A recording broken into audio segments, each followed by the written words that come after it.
Jesus controla a tempestade.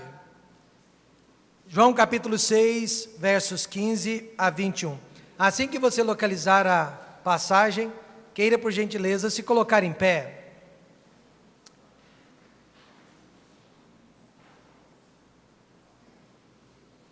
João capítulo 6, a partir do versículo 15. A palavra de Deus diz: sabendo, pois, Jesus que haviam de vir arrebatá-lo para o fazerem rei, tornou a retirar-se, ele só para o monte. E quando veio a tarde, os seus discípulos desceram para o mar. E entrando no barco, atravessaram o mar em direção a Cafarnaum, e era já escuro, e ainda Jesus não tinha vindo a eles. E o mar se levantou, porque um grande vento assoprava. E tendo navegado uns 25 ou 30 estádios, viram a Jesus andando sobre o mar, e aproximando-se do barco, e temeram. Mas ele lhes disse: sou eu, não temais. Então eles de boa mente o receberam no barco, e logo o barco chegou à terra para onde iam. Querido Deus e eterno Pai, o Senhor anda sobre o mar, o Senhor anda, ó Deus, por cima e acima de toda tempestade. O Senhor acalma o vento, o Senhor acalma a água, e o Senhor acalma o nosso coração. Pai querido, obrigado pela sua palavra, obrigado por Jesus Cristo, seu Filho, obrigado, Deus, pela presença do Espírito Santo em nós. Pedimos, ó Pai, que nesta noite ninguém resista ao Espírito Santo de Deus, mas que Ele possa falar com cada um de nós, tocar na vida de cada um de nós. Obrigado por todos os que puderam vir nesta noite, que vieram debaixo da santa proteção de Deus. No nome de Jesus, amém. Podem se assentar. Você viu que eu comecei a leitura no versículo 15, mas dos versos 1 a 14, nós lemos sobre o milagre da multiplicação de pães e dos 2 peixinhos. Agora, João descreve um outro milagre, o milagre de Jesus andando sobre as águas, e não só este, mas acalmando também a tempestade, acalmando o mar. 2 milagres fantásticos, dentro de um mesmo texto, dentro de um mesmo capítulo. Por que será? Ora, no primeiro milagre, Jesus é descrito como a fonte da vida. Eu e você não estaríamos aqui hoje vivos, se não fosse pela presença de Jesus, se não fosse pela bênção de Jesus. Mas no segundo milagre, ele é descrito como o sustentador da vida. Então ele não só nos dá a vida, mas ele mantém a nossa vida. A multidão que estava seguindo a Jesus, Jesus sabia muito bem, o estava seguindo por causa dos milagres, não por causa da pregação, não por causa dos ensinamentos. Eu imagino que Jesus, ele deve ter sido um grande orador. Ele pregava para multidões, numa época que não havia projeção da voz através de um equipamento de som. Mas mesmo assim ele pregava, ele era ouvido, e eu creio que realmente ele era um grande pregador e professor da palavra de Deus. Mas nem por isso as pessoas o seguiam. As pessoas o seguiam por causa dos milagres, por causa das coisas fantásticas que ele realizava. E por isso mesmo as pessoas estavam confusas em relação a Jesus. Quem será que é este homem que multiplica os alimentos? Quem será que é este homem que acalma até o mar e que agora anda por cima das águas? Algumas pessoas disseram: já sei, ele é o profeta do qual Moisés havia falado. Em Deuteronômio 18:15, Moisés disse: o Senhor teu Deus te levantará um profeta do meio de ti, de teus irmãos, como eu, a ele ouvireis. E eu quero que você saiba que Jesus realmente era este profeta. Mas, graças a Deus, ele não era apenas um profeta. Amém, irmãos? Ele era muito mais do que isso, muito além disso. Mas aquela multidão não conseguia enxergar. Eles viam Jesus como profeta, mas nunca como Salvador de pecadores, como Salvador de homens e mulheres perdidos, Salvador de homens e mulheres sem salvação. Eles acreditaram que ele fosse o profeta, mas nunca imaginaram que ele fosse o Cordeiro de Deus, que tira o pecado do mundo, que tira o pecado da minha alma, que tira o pecado da tua casa. Mas Jesus, na sua onisciência, quantos acreditam que Jesus sabe tudo? Jesus, sabendo de todas as coisas a respeito deles e a respeito de nós também, sabia que aquela multidão queria pegá-lo à força, para fazê-lo rei de Israel à força. Meus irmãos, ninguém precisa forçar Jesus a ser rei, ninguém precisa fazê-lo rei à força, porque ele já nasceu rei dos judeus, ele já nasceu como raiz de Davi e o leão da tribo de Judá. Mas queriam fazê-lo rei à força. No versículo 15, nós lemos: sabendo Jesus que haviam de vir arrebatá-lo, eles iriam pegá-lo à força, contra a própria vontade dele. Para o fazerem rei, tornou a retirar-se, ele só para o monte. Irmãos, se Jesus tivesse aceitado aquela situação, aí sim, ele teria dado motivos para que Roma o crucificasse. Aí sim, ele não teria sido inocente, porque ele teria causado motim. Jesus não permitiu que isso acontecesse. E olha que milagre, a Bíblia diz que ele saiu dentre o povo e foi para o monte orar. Como será que aquele povo não enxergou, não percebeu, não viu que Jesus Cristo, que era a figura principal de tudo que estava acontecendo, saiu dentre eles, saiu por entre eles e foi embora? Milagre, amém, irmãos? Aliás, tudo a respeito de Jesus é milagre. Agora eu quero que você observe comigo nesta noite alguns ensinamentos que tiramos deste maravilhoso texto, que Jesus andou sobre as águas. Primeiro, nós podemos observar que aquela cena foi uma cena de obediência a Deus. Meus irmãos, nós vivemos numa época em que as pessoas não gostam de obedecer. Eu sempre digo para as minhas filhas, digo também para os meus irmãos em Cristo: a alegria vem depois que obedecemos. A alegria nunca vem antes da nossa obediência. Nós obedecemos primeiro, Deus derrama a sua paz, Deus derrama a sua alegria sobre nós.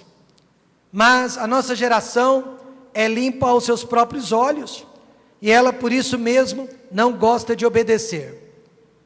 Se o pastor, por exemplo, der uma ordem, por mais pequena que seja, a nossa tendência é a de desobedecer, não é verdade? É algo da nossa índole, é algo da nossa natureza humana. Mas a alegria vem depois da obediência, nunca antes da obediência. E veja que Jesus deu uma ordem incompreensível para os seus discípulos. E quando veio a tarde, veja o versículo 16, os seus discípulos desceram para o mar. Mas quem mandou aqueles discípulos para o mar? Pode voltar, irmão Juninho. Quem enviou aqueles discípulos para o mar? Foi o próprio Senhor Jesus Cristo.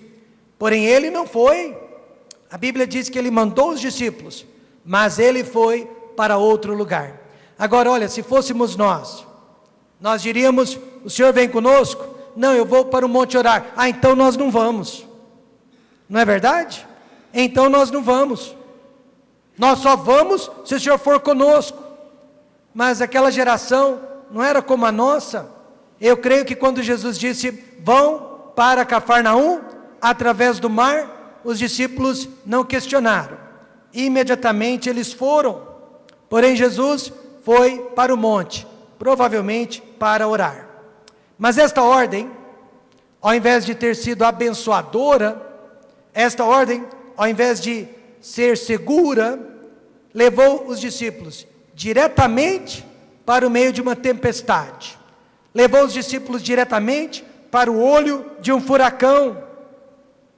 Mas vem cá, Jesus não sabia que isso iria acontecer com eles? Sabia, mas mesmo assim os enviou. Isto mostra que Jesus nem sempre nos protege da tempestade, mas Ele sempre nos protege na tempestade. Muitas pessoas hoje em dia estão falando sobre aquele grande navio Titanic, este navio que foi afundado em 1912, mas antes de ser afundado, eu digo, ele foi afundado. Os seus engenheiros disseram, nem mesmo Deus pode afundar este barco. Era obra-prima tecnológica daqueles dias, e nem mesmo Deus poderia afundar aquele barco. Mas o capitão do barco deu coordenadas erradas, levando aquele imenso barco a bater contra um iceberg, que na superfície era pequeno, não era nada grande, gigantesco, mas tinha mais de 30 metros de profundidade. E quando aquele Titanic bateu no iceberg, não teve jeito, as máquinas pararam, aquele navio iria afundar. Aí o capitão avisou a todos, muitas horas antes, para que deixassem o barco, pois ele iria afundar. Mas os passageiros, que haviam ouvido os engenheiros dizendo, nem mesmo Deus derruba este barco, não acreditaram no capitão, ficaram no barco, e quando perceberam, já era tarde demais. E mais de 1.500 pessoas, homens, mulheres, crianças, foram sepultadas vivas nas águas geladas do oceano. Mas você sabe qual é a grande diferença entre o capitão do Titanic e o capitão dos discípulos? Jesus Cristo podia andar sobre as águas, amém, irmãos? E aquele capitão não. E Jesus jamais nos deu ou nos dará coordenadas erradas. Nós estamos aqui há 22 anos dando as coordenadas de Deus, e toda pessoa, todo casal, toda família que tem seguido a palavra de Deus tem sido bem-aventurado. Toda pessoa que acredita nos ensinamentos bíblicos e os segue tem sido abençoada por Deus. Que capitão! A cena então é uma cena de obediência a Deus. Eu quero que vocês peguem o barco, eu quero que vocês atravessem o mar. Sim, Senhor. E esta cena ilustra muito bem o nosso trabalho, o ministério dos filhos de Deus aqui sobre a terra. Meus irmãos, nós vamos passar e passamos por tempestades, mas a nossa obrigação é obedecer à palavra de Deus. Eu quero que você veja que assim como havia escuridão no mar, há escuridão espiritual dominando os habitantes do mundo hoje em dia. Mateus capítulo 14, falando do mesmo incidente, diz assim: mas à quarta vigília da noite, dirigiu-se Jesus para eles, andando por cima do mar. Mateus então, não João, né? Mas Mateus diz que quando os discípulos viram Jesus andando sobre as águas do mar, irmãos, a água não estava tranquila, havia uma tempestade. Quantos podem imaginar isso? Havia uma tormenta, e não se esqueçam que era tudo escuro, havia um verdadeiro breu, ninguém podia ver nada, mas eles viram alguma coisa, andando sobre as águas e vindo em direção a eles. E imagine a força do vento, a voz do vento, a força da água, batendo e jogando aquele barco de um lado para o outro. E quando eles viram aquela coisa vindo em direção a eles, a Bíblia é quem diz, eles pensaram que fosse quem? Você viu só? Eles pensaram que fosse um espírito. Eles já estavam com medo antes, imagine o medo deles agora. Assim também, muitos homens estão olhando para Jesus, mas não enxergam quem Ele realmente é. Tem uma visão distorcida do Filho de Deus. Por quê? Porque elas estão perdidas na escuridão, elas estão perdidas em seus pecados, elas estão perdidas em seus próprios pensamentos. E elas não sabem que Jesus Cristo é o caminho, a verdade e a vida. Ninguém pode vir a Deus senão por Ele. Elas não sabem, Jesus Cristo é a paz. Amém, irmãos? Ele é a porta, Ele é o pão da vida. Elas não sabem que Ele é o Cordeiro de Deus que tira o nosso pecado.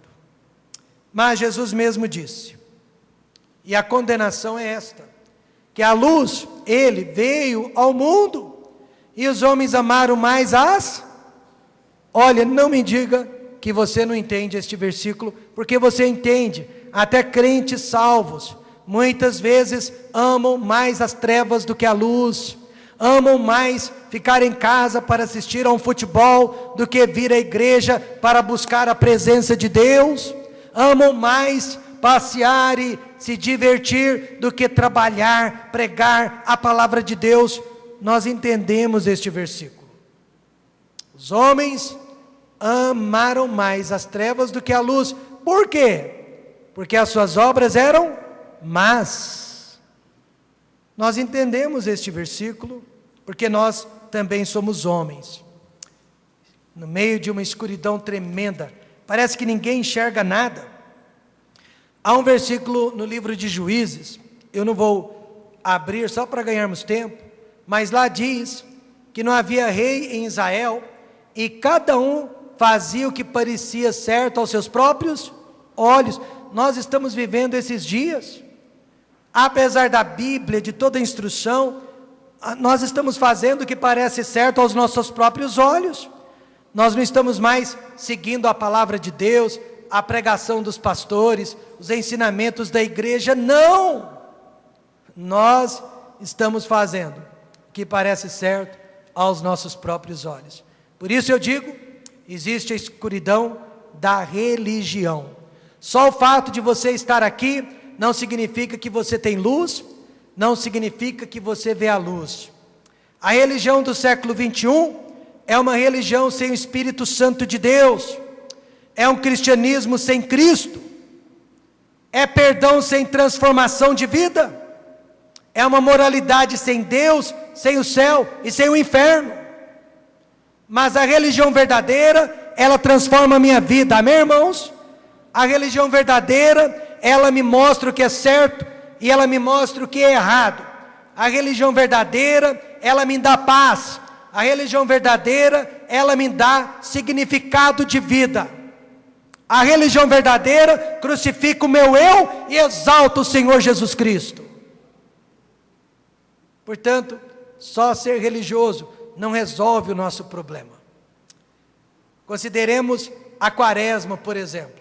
Se você já foi católico, você sabe do que eu estou falando. Eu nunca fui, digamos assim, um católico praticante, mas eu já observei a quaresma. Eu tinha que observar.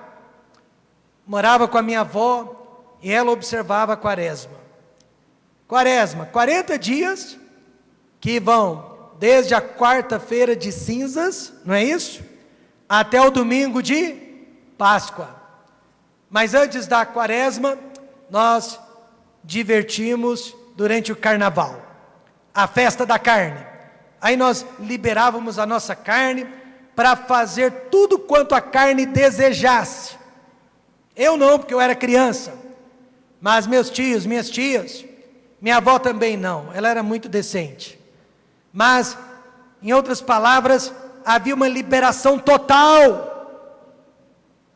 Depois de alimentar a carne com tudo, chegava em casa, a minha avó dizia, vocês vão ter que observar a quaresma. E 40 dias nós nem podíamos comer carne. Olha, eu não havia pecado, mas eu tinha que pagar o pato junto com eles. 40 dias se purificando daqueles 4 dias de carnaval. Mas sabe o que é isso? Religião sem Deus. Religião onde não existe inferno. Que escuridão, né? Mas existe também a escuridão do pecado. Às vezes nós estamos no pecado e nós nem nos apercebemos disso. Isaías 5:20 diz assim: ai dos que a mal chamam bem, e ao bem mal, que fazem das trevas luz e da luz trevas, fazem do amargo doce e do doce amargo. Em outras palavras, nós estamos vivendo uma inversão de valores. Estamos vivendo uma inversão de valores. Nós estamos chamando bom de mal. Nós estamos chamando mal de bom. Nós estamos enlouquecidos, né? Embrutecidos. Eu ouvi de uma mãe dizendo para a sua família: não preste atenção a tudo que o pastor fala. Deixa a religião dentro da igreja, não traga aqui para casa. Aqueles filhos prontamente vão obedecê-la. Prontamente vão fazer o que ela está dizendo. Nós estamos invertendo os valores. Há certos lugares no mundo que hoje uma mulher, ela tem o direito legal de abortar o seu filho até o último dia de gravidez. Desde que a criança não nasça, por conta própria, porque quis vir ao mundo. Mas se a mãe quiser interromper aquela gravidez, hoje há lugares no mundo onde ela pode fazê-lo por qualquer motivo que seja. Por quê? Porque ela tem direito ao seu corpo. Ela tem direito sobre o seu corpo. E aquela criança que eles chamam de feto, não tem direito algum. Por outro lado, se a criança nasce de forma natural, aí se aquela mãe pegar aquela criança, jogar no rio, ela é processada por homicídio. Eu pergunto, esse mundo é louco ou não? Esse mundo é louco. Cada um faz o que parece certo aos seus próprios olhos. É a escuridão do pecado. Portanto, irmãos, essa cena do temporal é uma cena de obediência a Deus. Os discípulos estavam no meio da escuridão, mas dentro da vontade de Deus. Eles estavam no meio de um temporal, mas dentro da vontade de Deus, fazendo a vontade de Deus. Mas sabe do que eles sabiam? Jesus estava no controle o tempo todo. Escuridão, mas Jesus estava no controle. Irmãos, hoje nós precisamos brilhar. A escuridão é tanta que qualquer um de nós, se brilhar um pouquinho, vai ser notado, vai ser percebido. O brilho dos filhos de Deus. Jesus estava fisicamente ausente daquele barco. Ele está fisicamente ausente do mundo. Ele foi embora deste mundo. Mas ele disse: eu vou lhes enviar outro consolador. Amém, irmãos? Existem dois consoladores. Porque ele não disse, eu vou lhes enviar o consolador. Ele disse outro consolador. Outro do mesmo gênero. Outro da mesma estirpe. Amém, irmãos? Esse outro é o Espírito Santo de Deus. Irmão, Jesus não está aqui acalmando a tempestade, mas o Espírito dele está. O Espírito dele fala comigo, o Espírito dele fala contigo, o Espírito dele fala através da Bíblia. Ele não está, significa que o brilho agora é por nossa conta. Se ele estivesse, ele estaria brilhando, mas agora ficou por nossa conta. Você está brilhando? Filipenses 2,15 diz: para que sejais irrepreensíveis e sinceros, filhos de Deus inculpáveis, no meio de uma geração corrompida e perversa, entre a qual resplandeceis como astros no mundo. Jesus saiu de cena, mas ele disse: eu quero vocês no meu lugar, eu quero vocês brilhando no meu lugar. Certa vez, quando eu fui comprar o terreno, onde hoje nós temos a minha casa, eu cheguei no cartório, o terreno valia R$35 mil. Cheguei lá com o dinheiro, mas na hora de fazer o pagamento, o dono do terreno me disse, é 35 mil reais, mas nós vamos registrar o terreno por 15 mil reais. Eu disse para ele, eu sinto muito, mas eu vou pagar 35 e eu vou declarar no meu imposto de renda 35 mil reais. Aquele homem ficou uma fera. Não estou exagerando, ele ficou muito nervoso comigo. E ele me disse, mas não é assim que se faz negócio? Eu não vou pagar imposto imobiliário sobre este terreno? Eu disse para ele, o problema não é meu. O senhor está pedindo 35 mil, eu estou pagando 35 mil. Se o senhor teve lucro, nada mais justo do que pagar o imposto. Ele disse, não, eu não vou lhe vender o terreno se for assim. Eu disse, tudo bem, não é para mim esse terreno. Então, o tabelião do cartório entrou na conversa, mas pastor Rômulo, por que o senhor não pode fazer assim? Todo mundo faz. Eu disse para ele, porque eu sou um pastor, eu não sou todo mundo, amém irmãos? Eu sou um pastor, eu não sou todo mundo. Ele disse, mas todo pastor que eu conheço faz também. Naquela hora, irmãos, eu me senti envergonhado, não por mim, pelos pastores. E eu pedi perdão por esses pastores, e eu disse, mas você encontrou um que não faz. Olha, Deus abençoe, esse negócio não é para mim. Virei as costas, estou saindo do cartório, o dono do terreno me chama, vem cá, eu vou vender assim mesmo. Vendeu o terreno, bravo, feito um cão. Eu brilhei, amém irmãos? Eu brilhei! E nós precisamos brilhar para Jesus. Está faltando isso no meio do povo de Deus. Nós não estamos mais nos importando com o nosso testemunho, nós não estamos mais nos importando com a nossa luz, nós não estamos mais nos importando com o nosso comportamento, com a nossa decisão. Nós estamos aqui para brilhar por Jesus. Brilho maior, teve uma irmãzinha da nossa igreja, a vizinha dela começou a criticá-la, e criticá-la para outros vizinhos, dizendo, esta moça, ela está sempre tentando se parecer com Jesus Cristo, ela quer fazer tudo certinho. Graças a Deus. Jesus disse, assim resplandeça a vossa luz, diante de quem? Dos homens. Ei, onde estava você ontem à noite? Eu estava na casa de Deus. Ei, como você passou o feriado? Eu passei o feriado no meio do povo de Deus. Ei, onde estava você domingo de manhã? Eu estava na casa de Deus. Assim resplandeça a vossa luz diante dos homens, para que vejam as vossas boas obras e glorifiquem a vosso Pai que está nos céus. Os homens irão glorificar a Deus através da minha e da sua vida. Foi uma cena de obediência, difícil, mas eles obedeceram. Eles não fizeram o que parecia certo aos seus próprios olhos, não. Eles fizeram o que era certo aos olhos de Deus. Eu quero que você saiba que, com o passar do tempo, nós vamos nos tornando cada vez mais a minoria e a minoria. Nós vamos ser a minoria até dentro da igreja.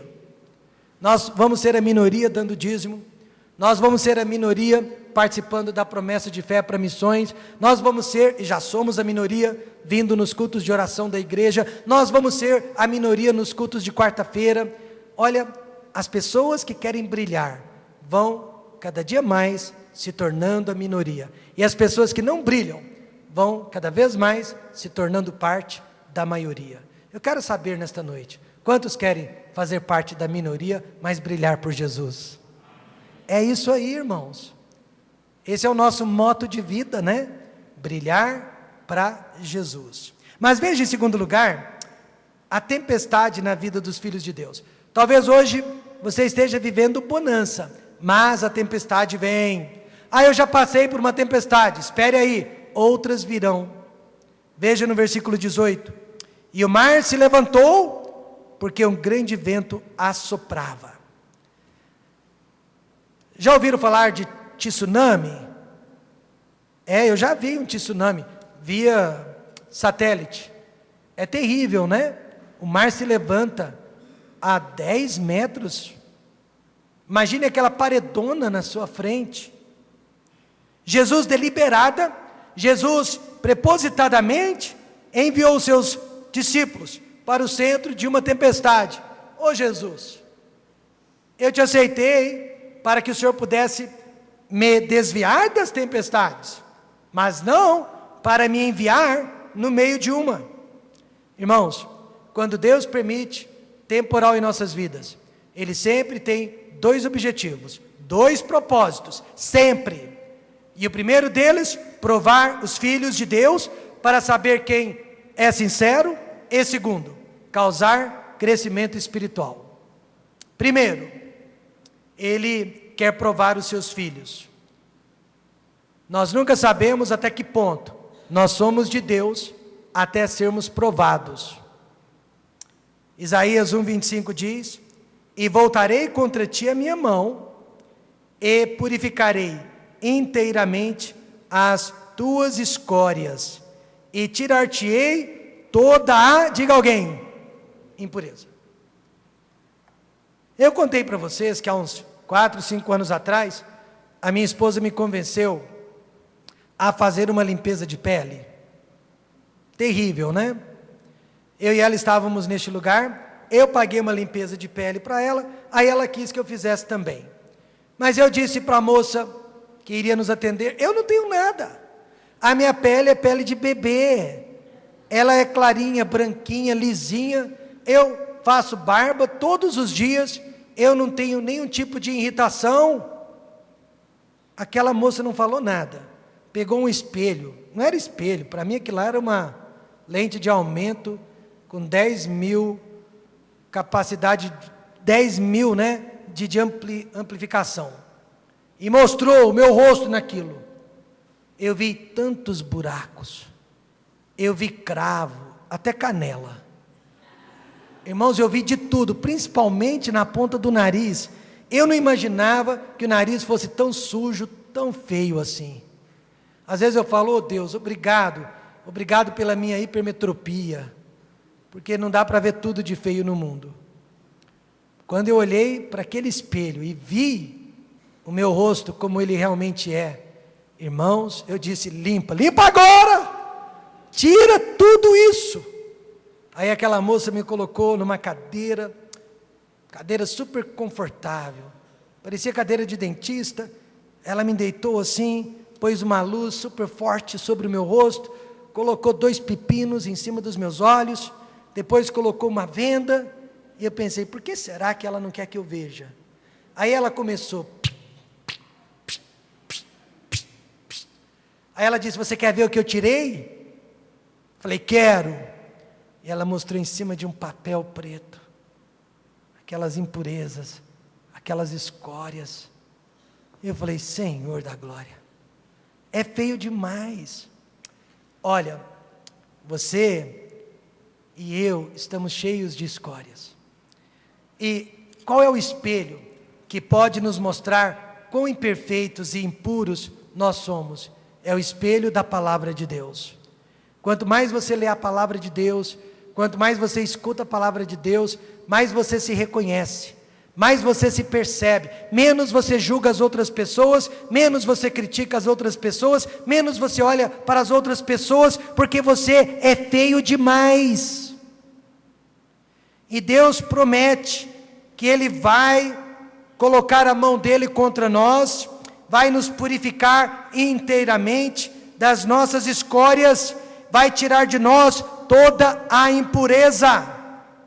Porque nós crentes, nós não somos perfeitos, nós somos redimidos, mas nós não somos perfeitos, nós temos impurezas que precisam ser retiradas das nossas vidas. No caso dos discípulos, qual que era a impureza deles? Falta de fé, falta de crer, falta de confiar. E nada melhor que uma tempestade para aumentar a nossa fé e nos ensinar: Deus tudo pode. Amém, irmãos? Aliás, essa foi a primeira área com a qual Deus lidou na minha vida. Irmãos, eu vou dizer uma coisa para você. Se você não melhora na primeira tentativa, haverá a segunda, haverá a terceira, haverá a quarta. Porque Deus nos ama. Mas eu nunca me esqueço. Eu tinha só 12 anos de idade. Meu pai e eu fomos os primeiros a nos convertermos a Cristo. Na época ele e minha mãe eram separados. Mas eu morava com ele.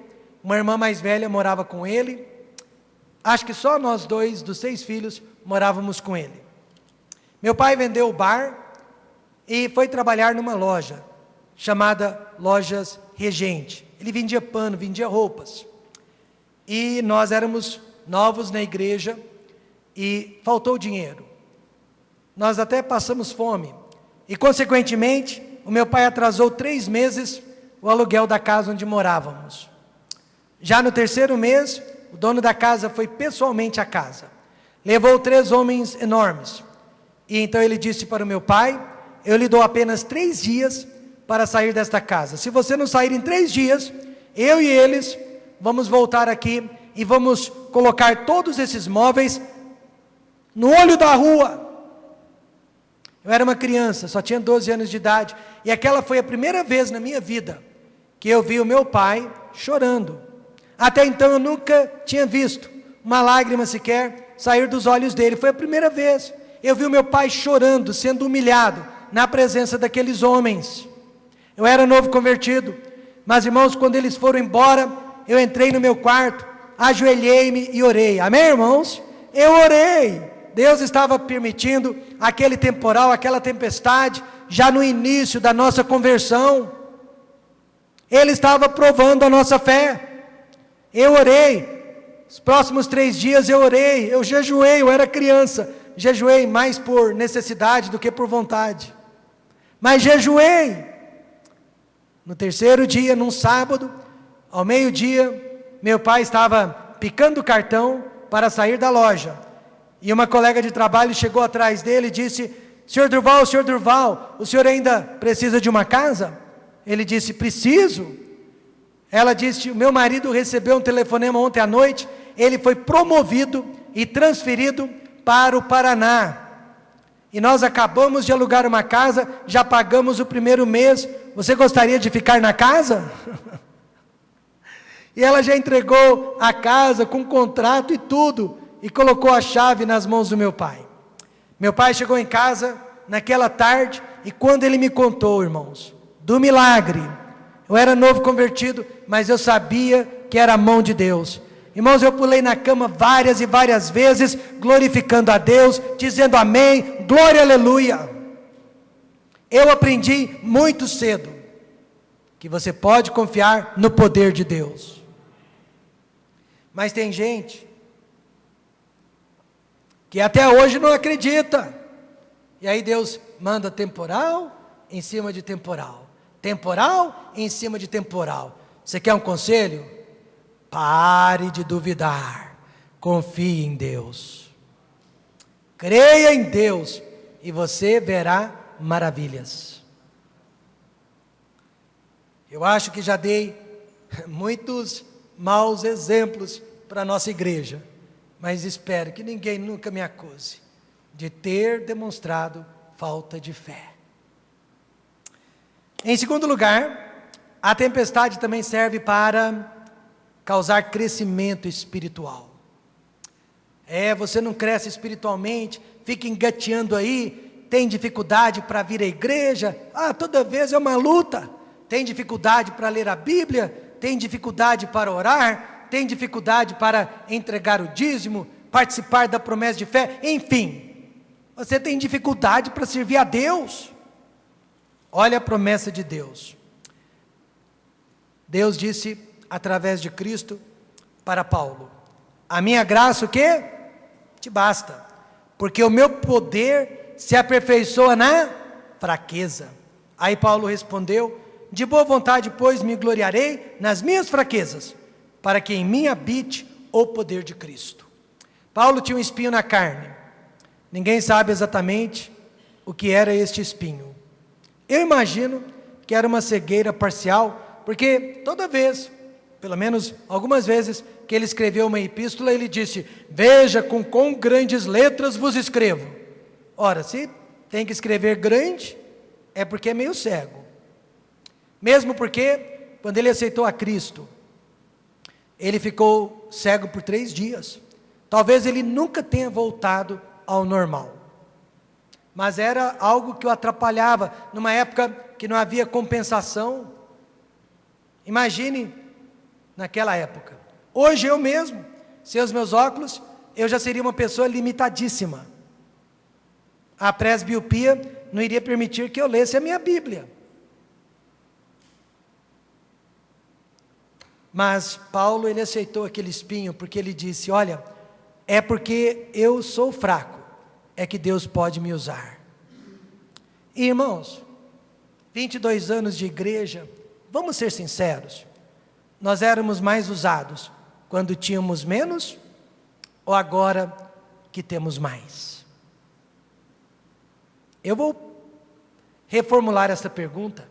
Nós éramos mais firmes, éramos mais fiéis, éramos mais dedicados quando tínhamos menos, ou do que agora quando temos mais? Eu não preciso responder, a resposta é muito óbvia. Nós éramos muito mais fiéis, éramos muito mais constantes, muito mais dependentes de Deus quando éramos fracos. Quantos concordam com isso? Porque é na fraqueza que Deus manifesta o poder dele. Eu li de um certo psicólogo cristão uma tese dele, de que todos nós, cristãos, deveríamos realizar uma tarefa indesejável ou desconfortável, pelo menos uma vez por dia. Todos os dias, uma vez por dia, fazer algo que nós não queremos, que nós não gostamos, mas que é certo, que é bom. Por quê? A resposta dele: para exercitar os músculos da humildade. Porque quanto mais você foge das coisas que você não gosta, quanto mais você foge daquilo que lhe aborrece, mais egocêntrico e excêntrico você se torna. Você quer que tudo esteja perfeitinho. Mas nós temos que exercitar os músculos da humildade. Isso me faz lembrar de um jovem. Isso é mitologia grega, né? Mas ele tinha um bezerrinho dentro de casa. Morava na fazenda, tinha um bezerrinho. E esse jovem, todos os dias, levantava o bezerrinho lá no alto. Todos os dias, ele ia lá para o curral e levantava o bezerrinho lá no alto. Mas ele não percebia que o bezerrinho estava crescendo. Ele não sentia que o bezerrinho estava crescendo, porque ele também estava crescendo. Ele também estava aumentando a sua força com aquele exercício. Então, ao mesmo tempo que o bezerrinho crescia, ele também aumentava a força dele. De repente, ele estava levantando um boi e não percebia. Assim também, o sofrimento do dia a dia, as desavenças do dia a dia, todos os pesares do dia a dia vão causar crescimento espiritual em nossas vidas. Nós pais, nós queremos proteger os filhos e livrá-los do desconforto o mais rápido possível. E muitas vezes, nós estamos tirando de Deus uma oportunidade de moldar a vida dos nossos filhos. Apesar da intensidade e duração do sofrimento, podemos ter certeza de uma coisa. Esses dias uma senhora me disse: pastor Rômulo, um pastor me disse que eu nasci para sofrer. O senhor acredita nisso? Eu disse: não. A palavra de Deus promete. Por isso, o Senhor esperará para ter misericórdia de vós. E por isso, se levantará para se compadecer de vós. Porque o Senhor é um Deus de equidade. Bem-aventurados todos os que nele esperam. Meus irmãos, o sofrimento passa. Mas vai durar o tempo que for necessário para mim e o tempo que for necessário para você. E em terceiro e último lugar, vamos observar em João 6,19, o nosso Salvador no meio da tempestade. E tendo navegado uns 25 ou 30 estádios, viram a Jesus andando sobre o mar e aproximando-se do barco, e temeram. Este versículo ensina que Jesus de maneira alguma é indiferente. Ele sabe o que está acontecendo conosco, sabe tudo a meu respeito, sabe tudo a seu respeito, né? Ele sabia onde e como os discípulos estavam, e ele sabe onde e como nós estamos. Agora, ele ficou do lado de fora do barco, mas ele ficou no meio da tempestade. Isso que me chama a atenção. Tudo bem, fora do barco, mas ele estava ali no meio daquela grande tempestade. E por volta das 3 horas da manhã, ele apareceu, e ainda faltavam uns 5 quilômetros para chegar até a costa. Gente, 5 quilômetros, no meio de uma tempestade, parecem 5.000 quilômetros. E olha outro milagre, assim que ele entrou no barco, chegaram na costa, em questão de segundos, vencendo a barreira do tempo. Não é exatamente isso que a Bíblia diz? Veja Salmo 30, verso 5, porque a sua ira dura só um momento, no seu favor está a vida, o choro pode durar uma noite, mas a alegria vem pela manhã. Deus então não promete evitar temporais na nossa vida, mas Ele promete tirar-nos dos temporais. O livro de Marcos também registra esta história. Lá ele mostra o que Jesus disse para os discípulos. Assim que chegou lá no barco, ele disse: tende bom ânimo, sou eu, não temais. Você já esteve numa situação de desespero, e aí Deus se apresentou a você, quer seja através de uma oração, de uma leitura bíblica, ou até de outra forma, não mística, mas real. E quando Ele se apresentou, aquele temor, aquela ansiedade, aquela dor, aquele sofrimento foi embora. Eu estava no hospital, eu e o irmão João Carlos, lá no Santa Bárbara, e nós visitávamos uma senhora, mas do lado dela havia uma outra senhora, que desde as 4 da tarde, não parava de gritar de dor. Agora, preste atenção, nós chegamos lá, era 8 da noite, 4 horas seguidas, gritando de dor, ninguém suportava, todos os demais pacientes estavam loucos, com todo aquele grito, ninguém conseguia fazê-la parar. Eu perguntei para a enfermeira, por que você não tira essa senhora, a coloque num quarto privativo, na UTI? Não podemos, o médico dela não está aqui para autorizar. Por que vocês não dão um analgésico, tira a dor desta mulher? Não podemos, o médico dela não está aqui para autorizar.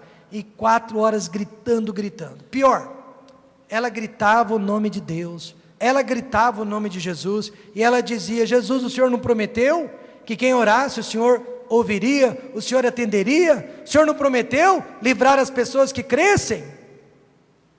Gente, aquilo estava pegando mal demais, e eu com a Bíblia debaixo do braço, num quarto do SUS, onde havia 5 ou mais pacientes, mas eu criei coragem, eu fui para os pés daquela senhora, disse: posso fazer uma oração?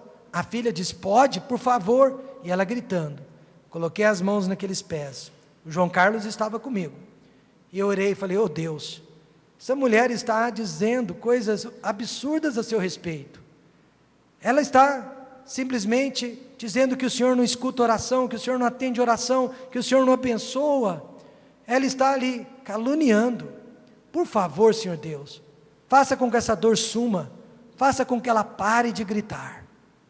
E antes de dizer amém, depois de 4 horas dentro daquele quarto, se ouviu um grande silêncio. Eu nem preciso lhe dizer que todas as pessoas aceitaram a Cristo naquela noite, amém, irmãos? Ninguém ficou sem orar a Deus. a alegria vem pela manhã. Eu não sei quando que nosso choro vai acabar. Eu li um livro chamado Contra Toda a Esperança, do poeta cubano Armando Valladares. Neste livro, ele conta que ficou 15 anos preso no Gulag de Cuba. O crime dele, ele não era a favor da Revolução Comunista de Fidel Castro. Ele era poeta, ele era jornalista, e ele foi colocado então dentro deste Gulag. E muitas vezes ele era colocado dentro de uma solitária. Na verdade, a solitária nada mais era do que um bueiro. E ele ficava com a água do bueiro até o peito. E ali ele ficava por vários e vários dias, chegou a ficar mais de 30 dias.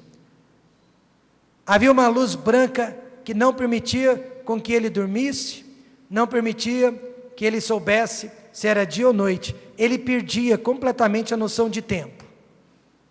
Mas no seu livro, Contra Toda a Esperança, ele diz que um certo dia, aliás, todo mundo que passava por aquela solitária saía de lá louco, né? Mas ele, para não perder a sanidade mental, ele orava, ele citava versículos, ele cantava hinos, e ele disse que um dia, quando ele não estava suportando mais, ele sentiu, literalmente, 2 mãos pegando nos ombros dele.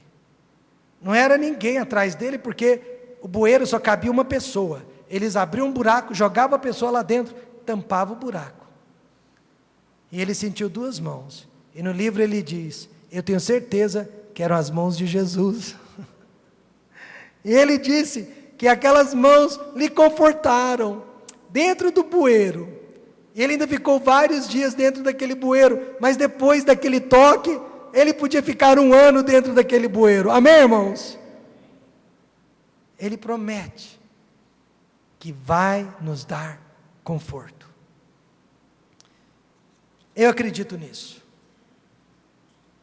Já passei por momentos difíceis e Ele deu conforto.